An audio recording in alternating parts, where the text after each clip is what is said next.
Yes, this will be our movement for the day on our Bitcoin. Right now, if you are yet to subscribe and you've not done that yet, make sure you subscribe to the channel, like and share. Also, stay updated by following the Telegram channel. The link to the Telegram channel will be in the comment section. Now, let's zoom it out and see our trend on our Bitcoin. This is our trend on the Bitcoin right here. We are trending to the downside. Bitcoin is literally on a downtrend. Now, guys, take a look at this also. We had this drop, which is the low, and here comes the lower high. Market was able to drop again to give us a new lower low, and here comes the lower high. Market then dropped again to give us a new lower low. Guess what market did next? A lower high, and here is the new lower low.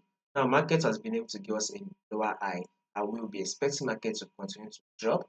It is able to give us a new lower low, thereby taking out this low. So, guys, a further more sell is what we are going to be expecting on Bitcoin. We'll be expecting more drop to the downside on our Bitcoin. Now, take a look at this right here. You should expect a multiple rejection at this zone right here. So, market has given us a multiple rejection at this zone right. So, a drop has been made here. Now, a little bit of a pullback, then another drop.